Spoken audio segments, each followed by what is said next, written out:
show all about making space. And as you guys know, our Hoda has decided to make space for a brand new adventure. I did. After 26 years at NBC, I knew it was time to make a move, but I needed support from my people. So I called my sister Hala, my best friend Karen, of course my girl Jenna, and my dear friend Maria Shriver for some advice. Yeah, we're going to talk to Maria in a moment, but first, a little more about Hoda's repotting journey. Changing a job is a change. But when you are kind of restructuring your pillars, I feel like that's what I'm doing. I feel like it's more than, oh, I got tired of waking up at 3 a.m. Because quite frankly, I got used to it. And quite frankly, I'm not exhausted. I've kind of been doing it. That's not my complaint. It wasn't the time, and it wasn't the work. It was the idea that somewhere there was supposed to be a new adventure for me. I love adventures. I love new adventures, and I've been on the ride of a lifetime, and I think sometimes we're afraid because what could be better than this? I was scared and am scared, and it's so funny because I love the term repotting. It's like you're pulled up by your very roots, your foundation, everything that grounds you, and your roots are in the air, and you're scared, where am I gonna land? So when I feel like, oh, was that the right choice, I'll call Maria Shriver, and I'll say, Maria, listen, here's my deal. I'm feeling good about this, and she'll go sit with it. So sometimes it's just like basic advice, just sit with it. I think her guidance has been instrumental to me. There's a part of me that has not yet caught up to where I'm going. So there's a part of me that's like, ouch, oh, ouch, ouch, because I know this world so well. 75% of me has emotionally moved here. But when those twinges come up, like, should you do it? Is it a mistake? Uh-oh, papa. I remind myself that there's still part of me that's living right here. And that's normal. Like, let it be. So yeah, it's scary.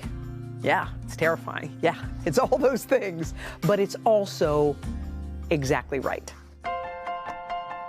When I do something new, I really do it. I have made jumps that maybe were good and maybe were not. I have never, ever said, why did I do this one? Whenever I made a leap, a move, a jump, was like, I'm falling in love. That's what I said to myself. When I moved to this town, I'm falling in love. I'm gonna fall in love with a place, a restaurant, a friend. I'm gonna meet a boyfriend. So much of life is decision making.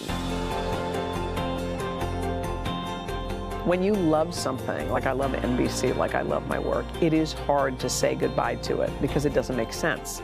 But there was something to me about recognizing a peak and saying in that peak, like, I do not feel that there is an opportunity that would make this get any better than it is today.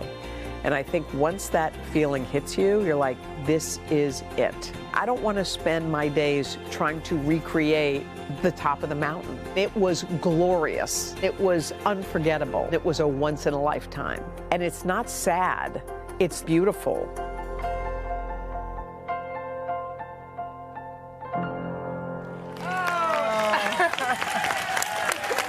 I have to say, in the middle of all of that scariness, Maria is my call. You are my, you could call it, you called it once a flat tire friend call. The person you call when you are emotionally down and you don't know what to do. And you gave me such good guidance. I actually stole the term repotting from Maria. That was Maria's. And now Maria she's really made it a thing. Yeah, that's what you're doing. Yeah.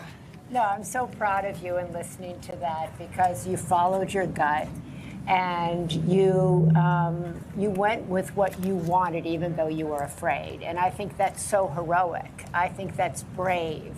And I think we often think of people as brave or people who ski down a mountain or climb a mountain, but it's really brave to leave something that you love and walk into the unknown. It's really brave to think, there's something more for me out there. I don't know what it is, but I'm going to walk towards this. And that's what you're doing. And what I just tried to do is remind you that you have done this before in different incarnations and that you know what you're doing. to believe in your voice, to believe in your gut, and to follow that. That was really my only role, is you've got this. You've always had it. Change is scary. Yeah. It's hard to make a change, especially when you love what you're doing. Yes. Yeah. So what advice do you have for people that want to repot? Well, I think change is scary. I mean, I have found that I spent a lot of my life not wanting to change. And then when it came like an avalanche. Yeah. And it was terrifying. And I found that actually in shifting my mind to like, change is inevitable. I'm strong enough to manage change. I can learn from change. I can do change. That has made me calmer in the face of change, because change is inevitable. Yeah. I feel like people, when they look at you, they define you in so many ways. They define you by your family. They define you by your former spouse. They define you by your work. And you're so much more than all of that stuff. I feel like those are all electrons circling around you, but you are yourself, basically. Yeah, I am Maria, and I think it's taken me a really long time to get to that. I used to bristle when people, would define me by my family, or define me by my ex-husband, or define me by anything other than myself, and then I defined myself, not by myself. Yeah. So actually, change brought me face to face with myself and allowed me to get underneath of what was I mad about, what was I so scared about, what had I buried, who had I buried. Well, you just said I Am Maria, which is the title of your new book of poems. I was going to say, you're doing something, she's brave, Scary. and so are you. Thank you. Talk about what's happening. Well, I have a book coming out in April. It just came up for pre-order. It's called I Am Maria. Which is a brave title, right?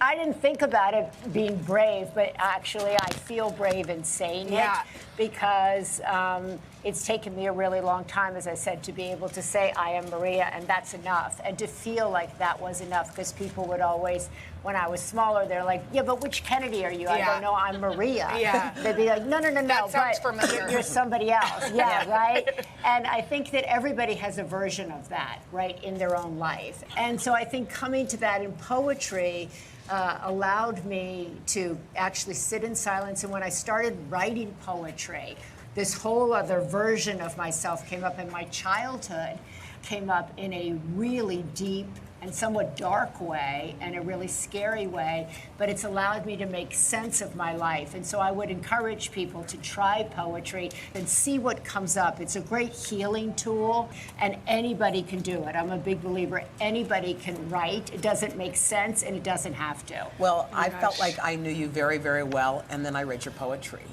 And it was next level. It was a whole part of you that I had no idea about. It's a beautiful book. People should pre-order it. The book is called I Am Maria, and it's available right now anywhere where you get your books, and also at today.com. Yes, you guys pre-order it. Yes. I cannot wait to read it. I love you, Maria. I love you.